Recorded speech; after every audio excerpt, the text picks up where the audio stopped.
Needed. All right, so I am just going to jump right in. This presentation is how to build, preserve, and transfer capital. I actually gave this presentation, um, a bulk of the first part I gave a week ago to a networking group of women who are like very high up in the leadership spectrum. Like some of them you'll see on LinkedIn, they're like chief human resources officers at Google or, CFOs at these very large companies. And so as I was developing this presentation, I was like, you know what, these guys should hear this stuff too.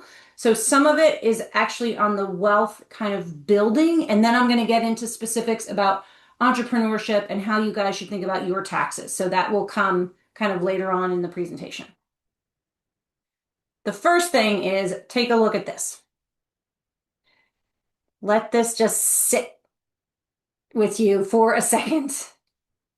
Who can relate, right, to this type of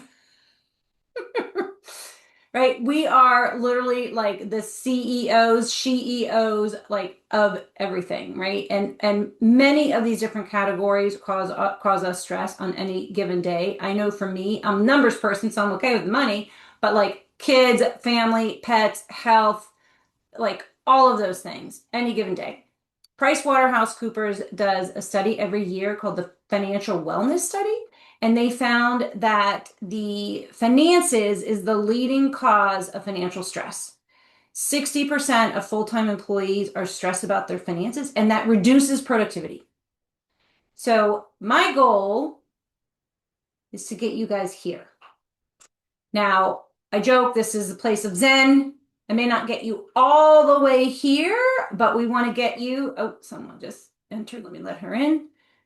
We want to get you at least thinking about one thing that you can do today.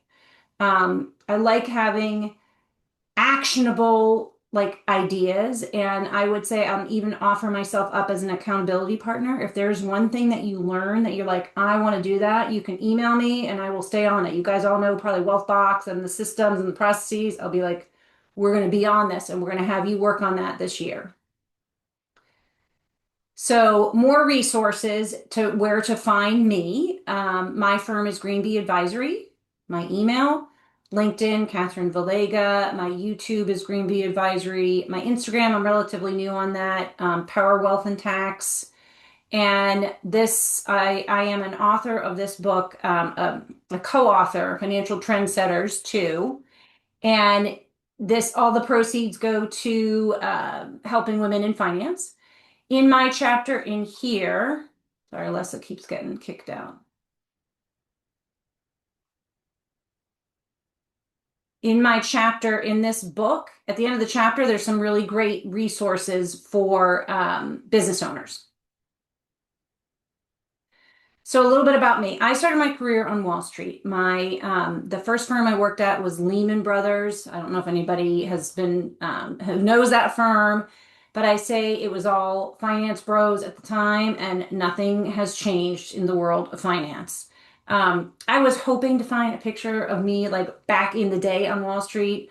I couldn't find that, but we did. My husband and I were back in New York over the holidays, and I went and took a picture with Fearless Girl.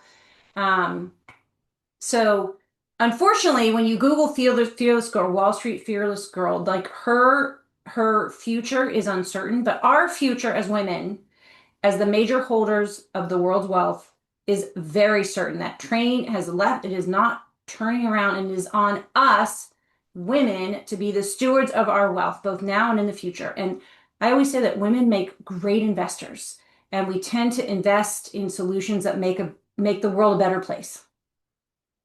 So some of you may have heard the kind of social media trend, tell me you're an X without telling me you're an X. And I joke that tell me you're a planner without telling me you're a planner. These are my babies, four girls, 2 years apart. Almost 20 years ago. So now this is us on the other side, ages 19 to 25.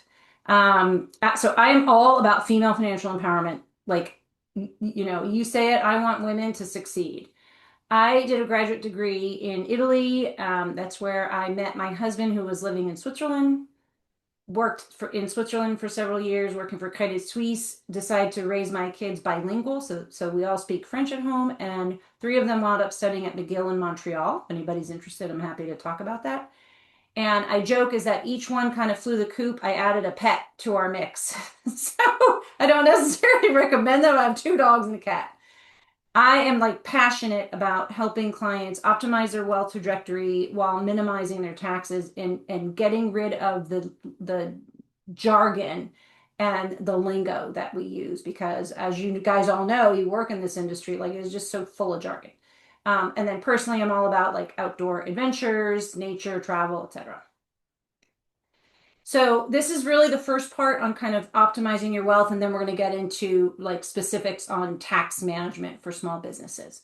So I talk about the most important part of every plan is planning on your plan, not going according to your plan. This is a quote by Morgan Housel. He wrote a book called Psychology of Money. I'm going to give you guys some book resources at the end.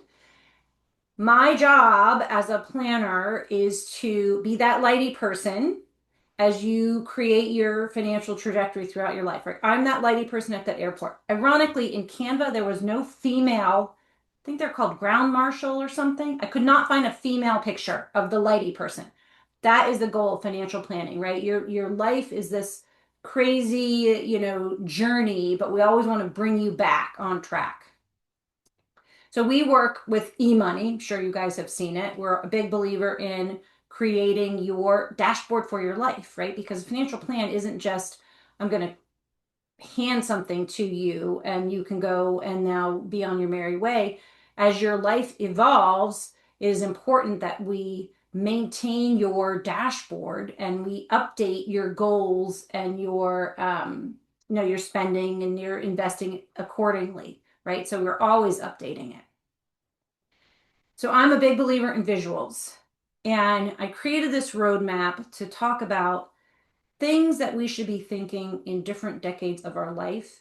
But I will caveat and say, do not assume that, if you're in your 50s and you haven't done something in your 20s, you're off track. This is really just kind of general guidelines of where we start to see things and talk about things with clients. So when we are in our early years, and if you have children who are teens, I am a huge believer in getting them started with Roth IRAs. Roth versus pre-tax. Let's talk about that, what that means. A Roth IRA does not give you a tax break now, but those investments will grow. And when you pull those funds out when you are retired, you will not owe taxes on them. This is a great vehicle. And the earlier and when you're in income years that are lower income years, Roth is really great. Pre-tax or traditional means we get a tax break now, but when we pull it off decades down the road, we pull those funds back out, we're going to owe taxes on it. When we're young, we want to invest aggressively. I actually say aggressively invested throughout the life cycle. Trying to avoid debt, that also plays into as we get older, we want to think about life insurance, disability, which is income insurance, especially business owners. Estate planning, if you don't have an estate plan, wills, guardian, power of attorney, healthcare proxy, that's really important. If you are in the corporate world, you might have equity compensation. And as we start having kids, we want to think about saving for college. As we get older, now we're actually talking about planning for college, so how we're actually going to send them to school, maxing out contributions to retirement plans, HSAs and FSAs. If you are a business owner, if you have a high deductible, maybe you own your own high deductible health plan, you might be able to create an HSA, a health savings account. Tax planning we want to always be doing, and then eventually if we find that we have enough funds to live our lives but we're very philanthropic, a tax advantage vehicle to make gifts is a donor advised fund. You don't need a ton of money for that. And then as we get older, the next phase of our financial life, we think about long-term care insurance, estate planning part 2. So we want to redo it when our kids are older. Roth conversions, and then philanthropy and legacy. So these are some tricks that, it's like the basics of financial planning is not rocket science. As a business owner, I like my business clients to start with a principle called profit first, which I'm going to explain as we get further into the presentation. But we want to be thinking about investing as much as we can, as early as we can, and as aggressively as we can. Especially women tend to feel more conservative, and I want you investing aggressively. I don't want you missing market opportunity. Um, in financial planning, we want to know the excess of money coming in versus what's going out for our basic needs. And that's creating the free cash flow that we then invest with. We want to create forced savings opportunities. So when you work in the corporate world, right, lots of us have access to 401ks. When we are business owners, we need to create them, but we can. We can start with IRAs, we can move to SEP IRAs, and then even solo 401ks if we're solo business owners. Roth versus pre-tax, I mentioned before, Roth is great when you are in lower, actually even higher income years. I should say this throughout the life cycle. We talk about Roth dollars because it really gives us tax efficiency in retirement. And then we don't want to time the market, dollar cost averaging, buying as often as we can, and don't time the market, and be patient and keep watering. Um, these this summer I decided our lawn looks terrible. We have the dogs, so we don't do chemicals. And I was like, what do I do for this lawn? And I decided to use native wildflower seeds. And so I scattered them on my lawn and I had to water them every day. But as I went into the summer, every day I had a new color of flower. It was so much fun to do. And it really is really investing is you got to be patient and keep watering. So, keys to preserving your wealth as a business owner, and maybe a lot of you have this kind of question in mind, is how should I structure my business? Should I be a sole proprietor? Should I be an LLC?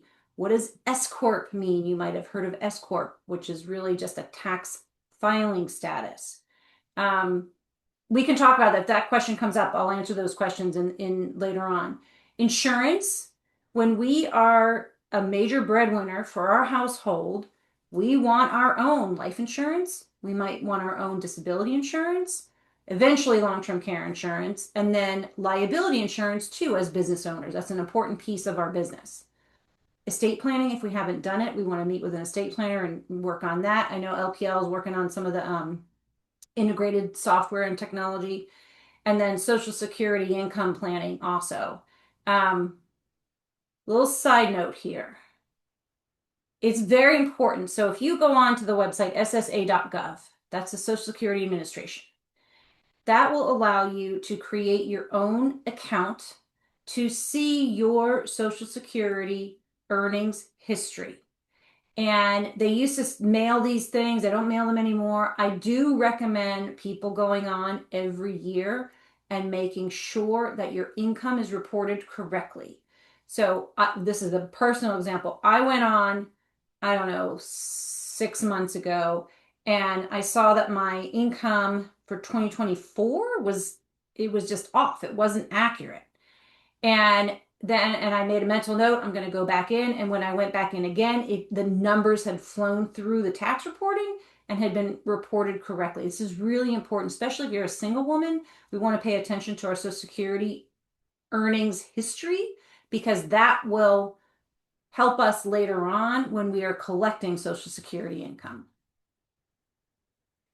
How to transfer wealth. I'm not going to spend a whole lot of time in this. This is, for older ages, some of the different strategies that we might use. We might start gifting, or maybe you've seen this with some of your advisors that you help. Gifting, creating donor advised funds. There's complex estate planning transfers to make as well. So here's the book racks. So we're going to talk in particular about Profit First.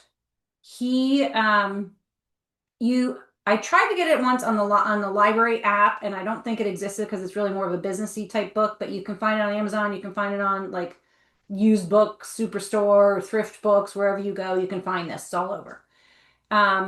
Financial Trendsetters. That's the book. My chapter is on entrepreneurs, and so at the end there are some great resources in that chapter. And then Morgan Housel has written two books. The Psychology of Money is a really great personal finance 101 type of book. And then he recently came out with this book called The Art of Spending. I like that one even better because it talks about how we figure out what's important to us and where we want to spend our money. And he makes some great comparisons. We basically spend all of our money, but we might be spending it on our future independence. It's kind of a neat way to think about things when we want you to start saving. So now let's turn to tax, the tax part of our presentation. The US tax system, there's a couple phrases. Pay as you go so you won't owe. So it's a pay as you earn system. When we work in the corporate world and get a W-2, income is usually withheld from each paycheck. And sometimes we have to adjust our withholdings to make sure they withhold a little bit more from our paycheck. But basically, each paycheck, money goes off to the government. They're happy because they're getting it as we earn it. As a business owner, we're not, most of us don't pay ourselves a paycheck. Sometimes we just take the earning, you make $100 and you take it out and you pay yourself. You're not doing a true W-2. So what happens with business owners is that we want to now think about, what do I need to pay each quarter so that by the time I get to April, I'm not going to owe taxes or penalties. So as I said before, I work in taxes, and we'll file taxes for people, and then we will give them these coupons that will say, federal estimated tax payment and state tax payment. So many people don't make those payments. And you're not going to go to jail. It's not like it's tax fraud. It's just not the best decision, because when you don't make those estimated payments each quarter, come April 15th, the IRS is going to be like, I know you earned that money throughout the year. You weren't paying me. So now I'm going to penalize you. I'm going to kick you in the behind, and you're going to have penalties and interest.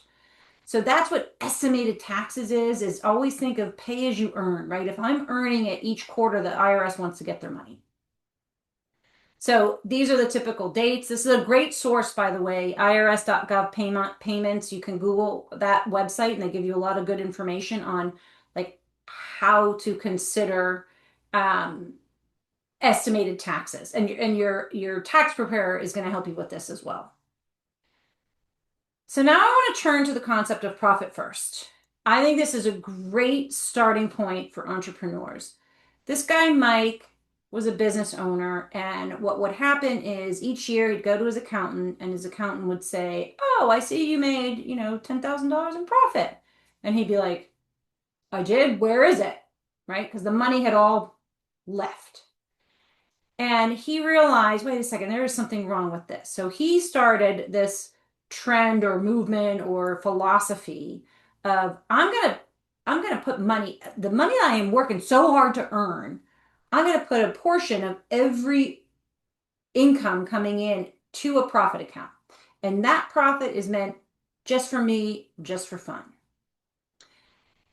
But he also structured a way of thinking of your income coming in and how we want to think about how much I can use for my household bills, how much I want to reserve for taxes, operating expenses. You guys might not have a lot. You might have, internet, cell phone, etc. But if you're traveling, you might have travel expenses. I have a lot of expenses for marketing, those types of things. But he really wants to think about like every income that comes in, we have percentages that we are going to dedicate. So, and he gives you ranges. So let's start with the real revenue. Let's say you're making anywhere from $0 to $250,000. Okay. Now his book, I think, is a little too complex, and I'm going to try to break it down so that when you get it and start reading it, you're like, oh yeah, I remember that's what Catherine told me.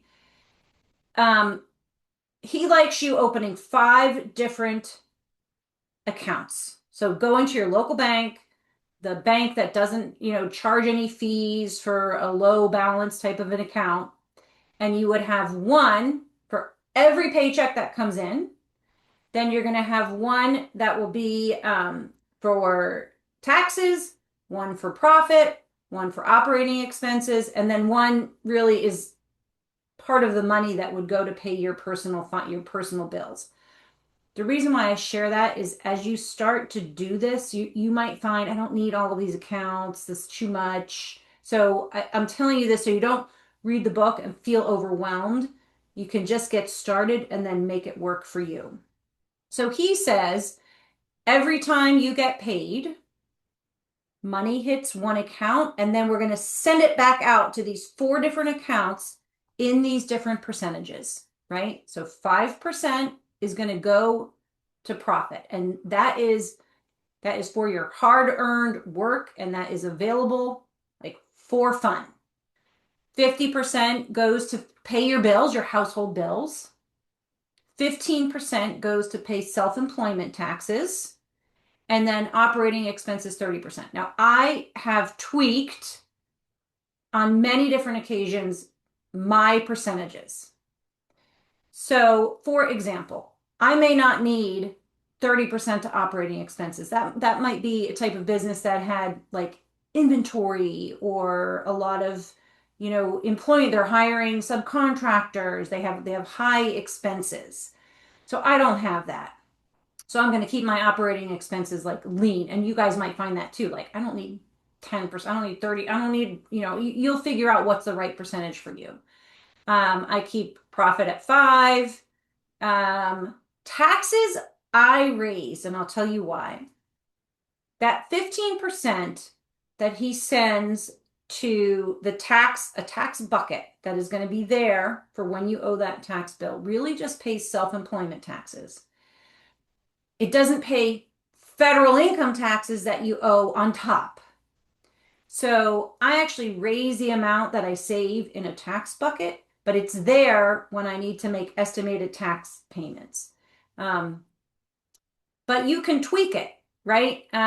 You might say, I need more money in the tax bucket.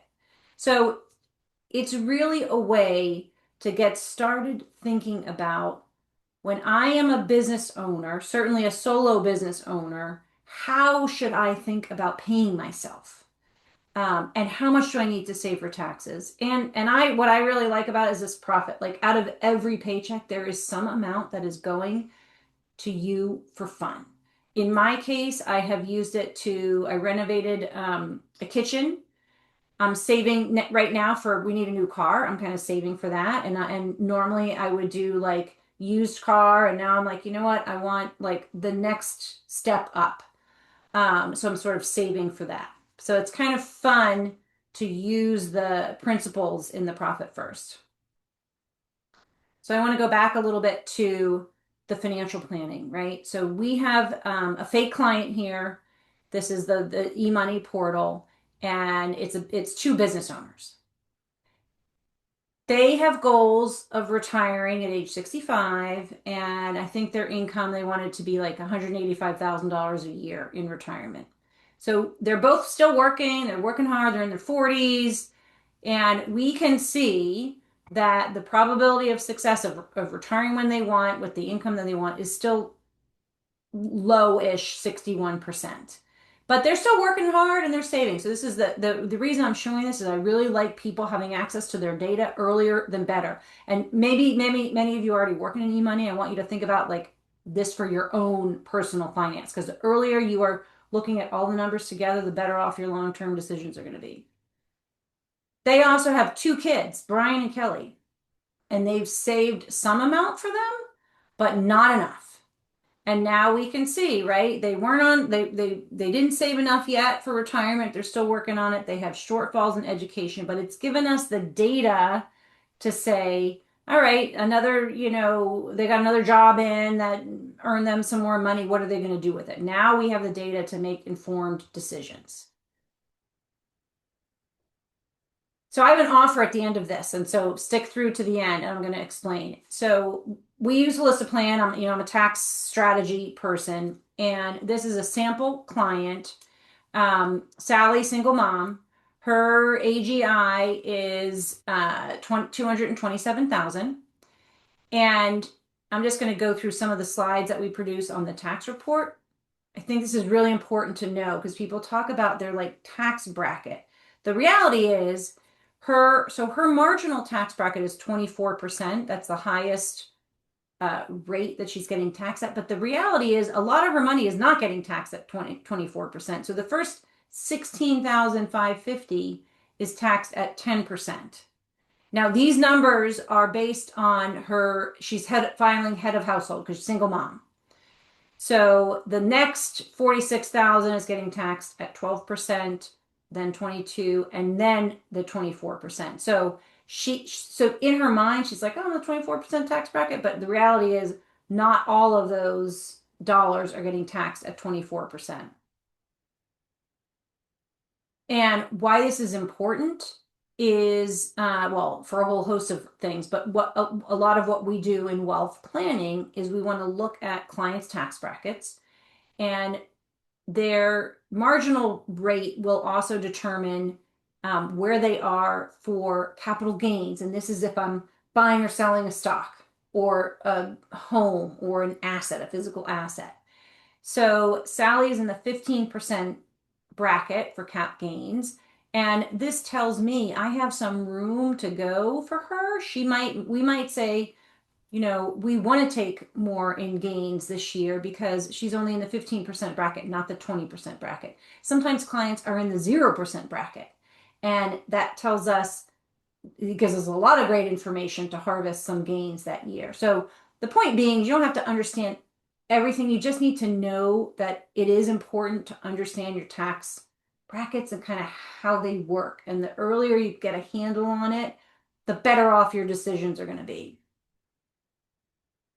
So my Zen friend or Strong Sally, hopefully you feel like there's something you might be able to do or think about. And I'm going to turn to the offer. That was where to find me. So this QR code is available for a complimentary tax report. So what will happen when you scan that? My colleague is going to send you a precise FP document that gets your address because I need the state, um, a couple little pieces of information. I then create your profile in Holistiplan, and then I will email you a secure link to upload your tax return. Right now, I've been doing 2024 tax returns, but you might even be done with your 2025. If you are, I'm happy to look at that too. Um, or you can say, you know what, I want to get through this tax season and then I want you to run it. So I put this offer out there for all of you guys. I'm going to turn back to that just so you have it. And then, of course, there's disclosures. There's the disclosures. And I'll go right back to that. So you grab that. I have not looked at all in the chat. I don't know if there's any questions, but let's just open it up. So no questions have come through the chat yet, but I have like a whole list. Sure. Good. I would love to talk about the difference between the business structures. Yep. So sole proprietorship, LLC, and then of course potentially doing an S corp Yep. as it relates to how does that affect our Yeah. taxes? Good. So, the easiest way to start being a business owner is just being a sole proprietor, right? Like you can work, you can get paid to your name, and that's fine. One of the challenges is if something happened and you did something dumb and your client said, I'm going to sue you. Um, as a sole proprietor, you are open to risks for your entire kind of financial assets. So that's usually when we say, I usually tell clients if you're starting a new business, you can start as a sole prop, but once you see that you're like, oh, this is really good and I can earn some money and I'm enjoying it, then I would recommend creating what's called a limited liability corporation, LLC. I'd work with an attorney on the first round. Once they've created it, you can kind of file it each year on your own and kind of save some of that attorney fees, but I would work with them. And one of the reasons is because I'll give you an example. I have a client who she's a kitchen designer and now she got into Reiki and art, and she she just wants to keep things easy, and so we're going to she has an LLC actually, but we're going to work with the attorney to make sure these other businesses are wrapped up under this LLC. So she doesn't have to have multiple LLCs. So her LLC might be, my name, Catherine Vallega LLC. It doesn't have to be some fancy name or some way to find you on the internet or whatever. It can just be your name. It's just going to protect you for that type of business.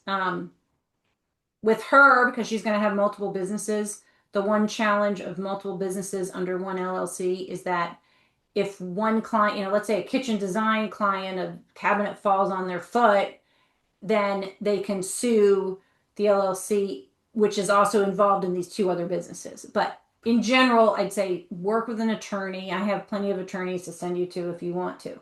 Um, Business owners, and it is all over internet, is become an S corp. And so I'm going to explain to you what that means and also why you really don't even want to think about it until you're making like $500,000. So what an S corp does is, I mentioned before, when you have income coming in, we owe self-employment taxes. So we owe both the employee and the employer side of things, which is 15%.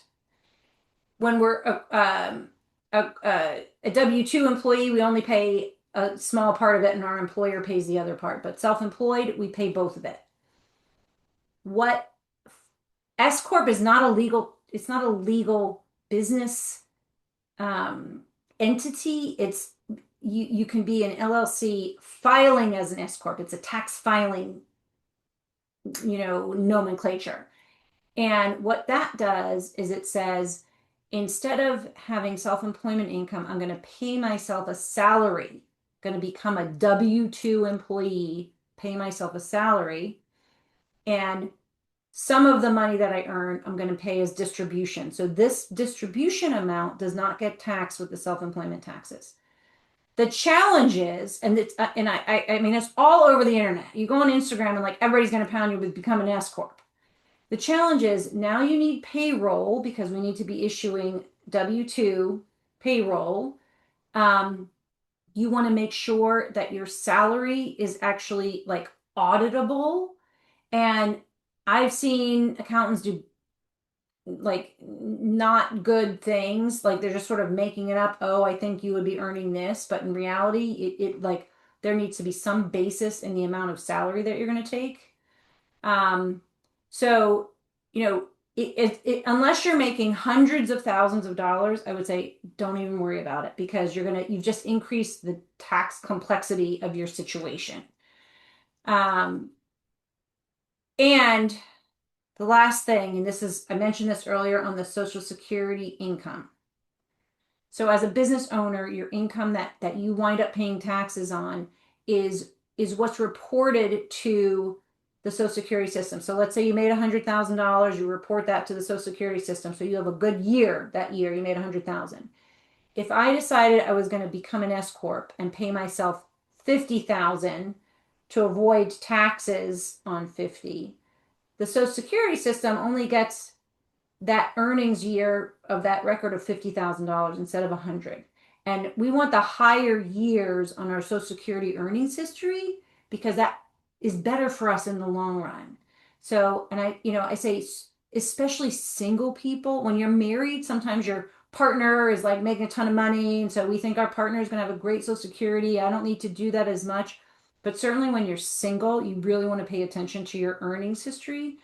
And that's where that S Corp LLC really plays a role. And accountants are never talking about that. They don't care about your Social Security earnings history.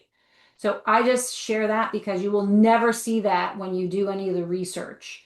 Um, and just be aware of what you're kind of setting yourself up for if you do want to file as an S Corp. It's a hassle. And I really wouldn't think about it until you make a couple $100,000 at least. So it sounds like it's just the amount that you could potentially save on paying taxes would just not be worth the cost of filing as an S corp and even potentially the loss of Social Security income once we're retired. So yes, I will say if you are very diligent and you said, the money I'm going to save on taxes, I'm going to actually invest and Mm-hmm. make up that hole. That is the only time I would say, yes, let's consider it. But no one ever does that. Sure. It just gets spent. Of course, yeah. So again, and apps, if you're working with a tax person or CPA, you can ask, you can have the conversation. I would be wary of those saying, let's say you're making 50,000, 100,000, 150, even 200,000. I would be very wary. I would really ask them, run the numbers, and what is that going to cost me in additional tax prep fees and payroll? Like Sure. it's a pain.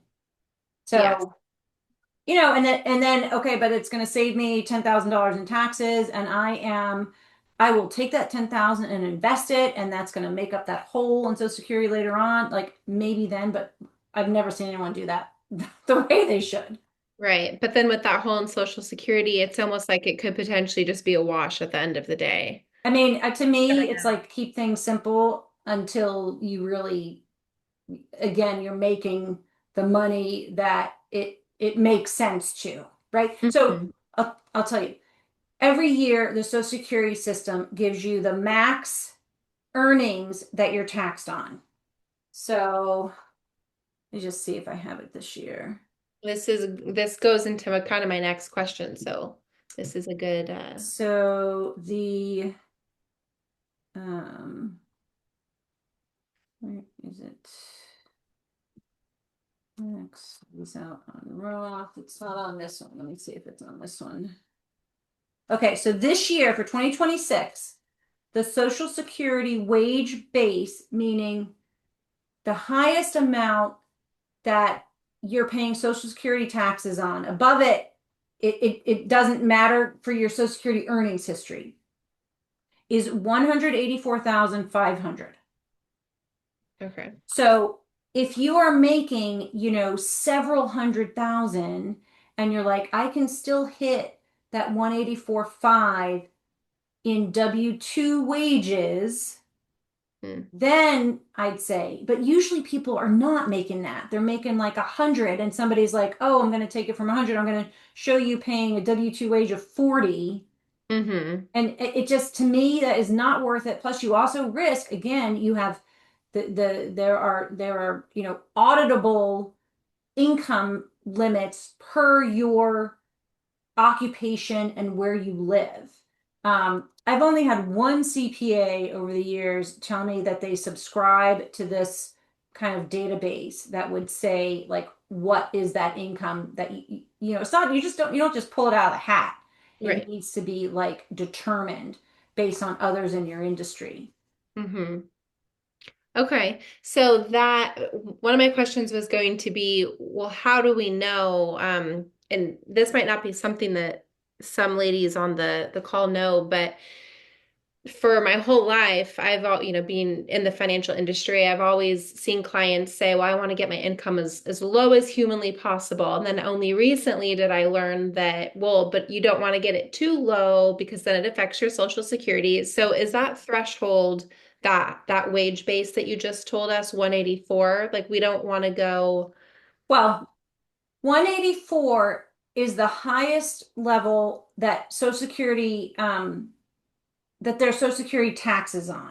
So sure. like if you let's say your spouse is making 300,000, he hit that or she hit that 184, and so that there's going beyond that doesn't help you anymore for Social Security. So you'll see right now we're talking about like, do we have enough money in the Social Security system? Mhm. And reality, that number should be raised, right? Everybody, like, why is it stopped out at 184 that we're taxed on it? Everybody should get taxed. All the high earners should owe money for Social Security because Social Security, in theory, is meant to support, you in your retirement. For it was Mhm. meant for lower income people. Now everybody uses it because it's a good income. Sure. So to me, and also I should say, I mean, you saw me kind of like who I am. Like I am really proud of my Social Security earnings history. And Hmm. so, I want the best earnings history that I can get. And yes, that means I'm paying more taxes, but I I want to have that earnings history because at the end of the day, it's gonna result in a better Social Security payout when I'm retired. So, and again, this no CPA is talking about this. They're Hmm. not talking about your Social Security earnings history. Everybody just says, I want to pay as little taxes as I can now. Right. And I think that's kind of, I'm not telling you it's like you have to do this as the right decision. I'm just saying know all the inputs before you make your decision. Totally. And ask that, right? Like if I reduce my income, what does that do for my Social Security earnings history? I mean, I actually can run analysis. Give an example. I had a business owner who he was going to take an expense. He was going to buy a truck. He worked in security and he was going to buy a truck. And I'll make up the numbers, but let's say his income was 200 and he was going to buy a, $50,000 truck. So his income was going to go down to 150 because he had an expense. And I was able to show him in a Social Security earnings report because he was in his later years. So that was like an important year for him to have a high income year. If he went from 200 to 150, what that would do actually to his potential future Social Security income. I mean, they're all estimates. You don't know till you finally pull the trigger. Hmm. But it's like you always want to be thinking about these things, and your tax people are always like reactive. That's why I do this because I'm a like a long-term wealth strategist combined with the taxes. Like it's like the decision you make today impacts tomorrow, but your tax people don't have the bandwidth. They just like report. Hmm. So is there a lower threshold that you would recommend not going below so we don't negatively affect our Social Security? Well, to me, the goal would always be to be making at least that Social Security wage. So Okay. it's like the more Just the better try to hit because that. yeah, Okay. it's just better. Now, Social Security is based on 35 of your 35 top earning years. And so, and women in particular, right? We wind up being caregivers. And so we have babies. You saw my babies. We have babies. We care, we step out of the workforce. We care for parents. And so we have like lower earning years, way more than like spouses who aren't those caregivers. And so you always want to think about like if I have 35 it's the 35 top earning years that Mm-hmm. and the lower earning years in those 35 get like kicked out, if you will. So, normally you're earning your best in your like 50s and your 60s, but maybe you're a business owner and you're crushing it and you're like, okay, these are going to be like 10 of my top earning years. So, you always want to think about it kind of in the lifetime of where is this in my 35 years of Social Security earnings history am I? Okay. Just real quick for some of the ladies that joined us a little late, if you have, pardon me, if you have questions, feel free to put them in the chat and I'll read them out. But for now, I'm just reading off of my extensive list of questions. And are we done at 3, Catherine? Sorry, 3 I, Pacific. I I mean I'm available. I can it's nighttime now in Boston. I'm here until you guys need me. I think a hot topic is how do we figure out how much we should be setting aside per month to pay our taxes, and how do we figure out how to pay those estimated taxes every quarter? Yep. So I will go back to this. I would get the book, Profit Okay. First. And again, don't get overwhelmed when you read it. I think he kind of makes it a little bit more complex than he needs to.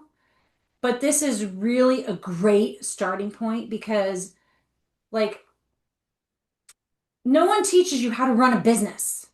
Like, you know what you're good at, right? I'm good at supporting people. I'm good at helping my advisors. I'm good at, hiring other people to help advisors. I'm good at, helping my business owners. But like no one teaches you how to think about the money you're earning as a business owner.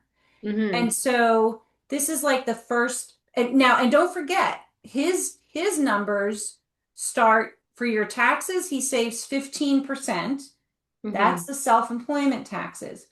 I found it wasn't enough because you owe 15% in self-employment taxes, but then that income flows through to your family's personal tax return, where you may wind up owing more. And so I like kind of over saving in the tax bucket. Okay. Now, this doesn't mean the money can't be working for you. So you could have, so I wound up having a couple accounts. I had my tax and my profit at a high yield online savings account. And then my operating expense and my the kind of the revenue where money came through was in my local bank, easy to work with. And so I do it once a month. He recommends like every time you get paid. I think that's too much. I do it once a month. I will go into my bank and I will see because you might have, you got paid on in your case, you guys got paid on a couple different gigs. So the money came in and then maybe you'll have a little bit of bank interest or whatever. So I will tally that and then I will make the percentages. And sorry, Lexi's coming back in again. And then I will make transfers. So I will transfer to my operating expense account, my OpEx account. I will transfer to my profit. I will transfer to my tax, and I will transfer my owner income to my personal account. So that's the other thing is I tell everybody like you want a separate account for everything business. Do Mm-hmm. not mix this in your personal stuff. So go to the bank. It can be in your name, right? You're getting paid, Mariah Dambrose. The money comes in, but that is not being mixed with your family's numbers. It's like everything for business. And then get a business credit card. Again, it can be in your name. It doesn't, you don't have a fancy name. Just get a separate account for if you need, I don't know if you guys have business expenses, but so like you are tracking everything via like separate accounts. It's not incorporated into your personal accounts. And I find it's starting with some sort of system like this is the easiest way to think about like separating your money and making sure that when it comes to tax time, you're not going to be bumming out. Now, your tax preparer, and I can help you. If you would like to do taxes with us, just make sure you email me and I'll introduce you to my female CPA team and she'll basically quote you. But she would work with your business and then and then if you're filing with somebody else, right, we're going to get all those resources in there and then help you determine what your quarterly tax payments will be. So like my business owners, um, they might reach out once a quarter and be like, "Oh, I had a really good quarter. Like I earned a whole lot more." And then I'll have a conversation with my CPA team and be like, "Okay, she earned, 100,000 this quarter instead of 50." And then if we need to adjust estimated payments, we will. Um, those estimated payments really just help. Again, the IRS is like a pay as you earn, right? So it's like if you're earning, they want their piece. You don't go to jail if you don't pay them. It's just if you don't make those estimated payments, come April, the IRS is going to be like, "Oh, guess what? You owe me $10,000." And you're going to be like, "Oh, crud, I don't have $10,000 because I just spent it all." So Mm-hmm. this system is really helping you make sure like you have the money to pay that tax bill. So, as a self-employed person, it is required to make estimated payments, right? Federally. I mean, it's required. Not everybody does it, but it is, in theory, it is required again because the IRS is saying it's a pay as you earn. You Right. earn. Otherwise, It, you'll get penalized if you don't. correct. Exactly. That's why, like, if you don't make those estimated payments Hmm. at the come April, they're going to be like, "Oh, guess what? You should have been paying us all along. You didn't. So I'm going to penalize you and charge you interest." And you have to pay still what you Hmm. owed. So Yeah. what if you skip a quarter? Like what if you can make payments on the first and second quarter, but times are tough in the third, and then you make So a fourth? yeah, What I is mean, you do your best. Again, what you don't want to happen is come April, all of a sudden the IRS is like, "You owe me all this money," and you don't have that money mm-hmm. because now they will start getting you into like payment plans. I mean, I'm on like a daily enrolled agent chat, and you know, you'd be amazed. People don't file taxes for years and years. The IRS will find you and they will garnish your all the way into Social Security wages. Like Oh, they no. get their money. And so you don't want to mess with that just because, like, to me, I hate paying like if the bank charged me like $3 in late fees, I'm calling them because I can't stand paying those fees. And Mm-hmm. so, I don't want to pay the government any more than I have to pay them. But Mm-hmm. that's why these rules are kind of set up, is it's like, yes, you're a business owner. Normally they'd be getting money through your paycheck, that W-2 income. They Mm-hmm. get it. They're like, okay, you're fine. But because they're not getting, like you pay people a 1099 NEC, probably you give everybody at the end of the year.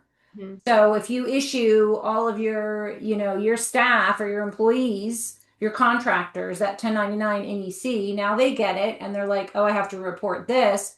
But the Mm-hmm. IRS is sort of like, we assume you earned that throughout the year, Yeah. not just once. Mm-hmm. So you should have been paying us all along. Therefore, I'm going to kick you in the behind and give you penalties. Okay. Okay. What was my next question gonna be? It was just in my head. Oh, okay, so we've missed, I believe the deadline for making estimated payments for Q4 was January 31st, right? Jan 15th. Go Oh, back. the 15th. Okay. So hopefully we've all made our estimated payments last year. And if you haven't, Godspeed. But what else could we do this year to help save on our upcoming tax bill for 2025? Yes. So let's go back to here. Oh, that's Oh, helpful. sorry. Hold on. I'm gonna make a screenshot of that. This one. And that was So IRS's. retirement account. Sorry, what did you want to screenshot? I got it. Okay. So retirement accounts. Yes. So, when you're a corporate employee, most often you have access to a 401k, and a 401k allows us to put money every paycheck into our retirement account.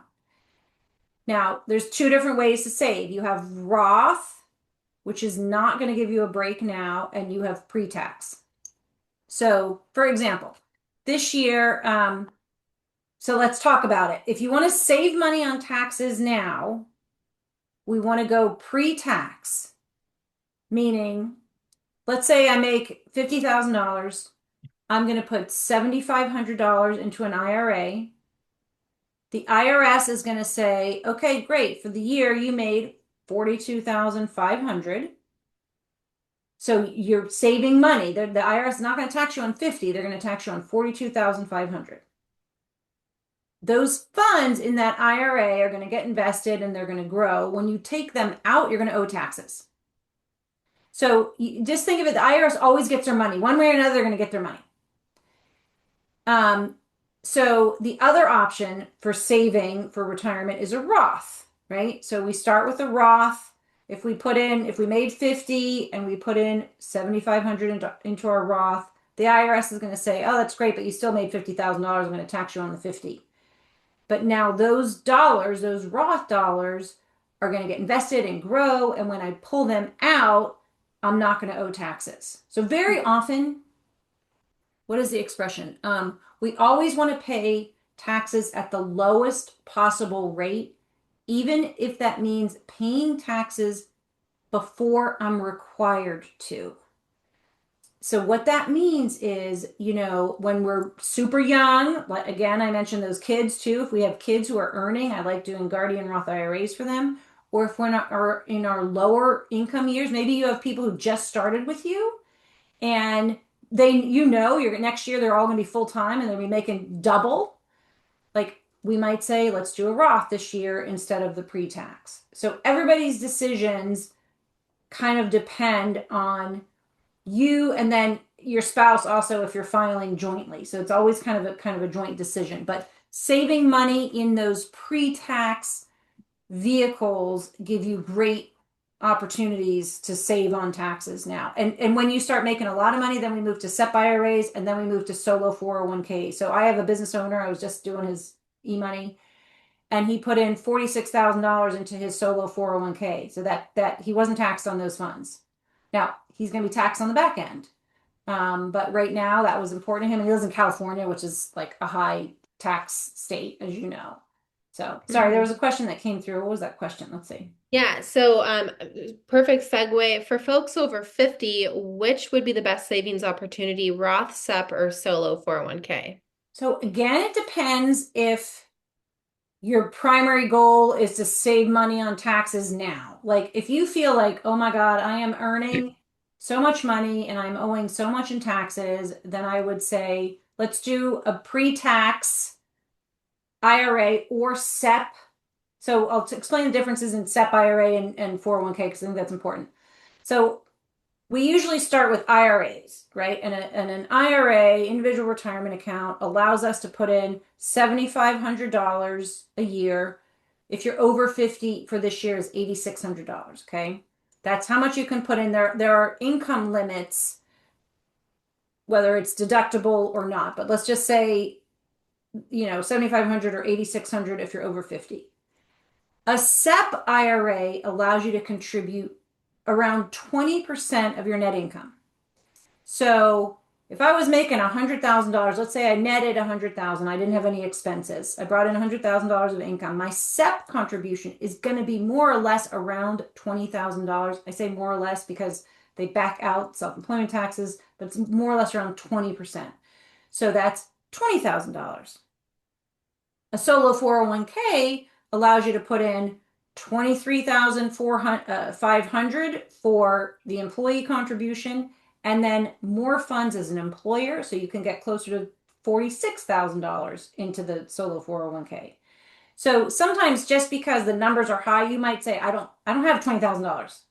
I can only save 8,600. So I'm going to save that in the IRA. If I want to save money on taxes, I'm going to make that a traditional or pre-tax. If I'm like, you know what, I'm going to just pay the taxes now. I mean, some people think that our country is going to, we're going to have too much debt and we're going to have to raise our tax rates. In fact, and I took that slide out, I should have included it. I have a slide that gives the history of tax rates and and the highest tax rate, and our highest right now is like 37. I think less than 10 years ago, our highest rate was 39. If we go back into the 80s, the highest rates were like 80 and 90%. Like Oh, wow. it's crazy. And so if you think, and in my world, we talk a lot about Roth conversions and IRAs. We're talking about these being lower tax years than we may have in the future. And so if you believe that, you want to pay the taxes now, which would mean Roth versus the future because tax rates are going to go up in the future. But it's all like very dependent on, your particular situation.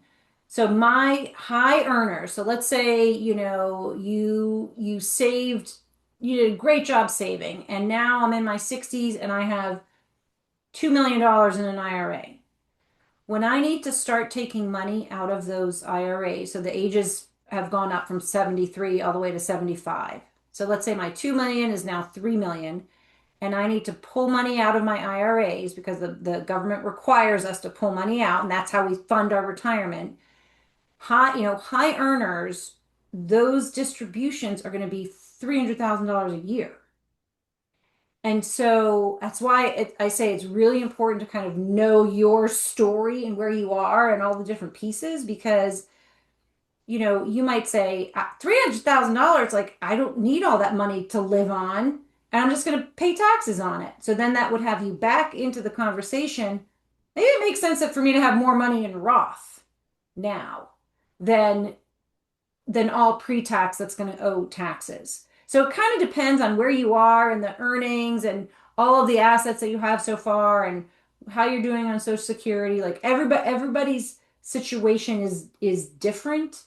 But if you want to save money now, it's pre-tax. If we think that we're going to owe more in taxes later, we would lean towards Roth. And I even have high earners, very high earners, where they might make because I we work a lot in like tech and biotech here in Boston, and they might make $500,000 and they could certainly use a tax break, but I know I want them to have more money in Roth, so I might tell them for their 401k, I want them to make Roth. So they're not going to make any tax break on that now.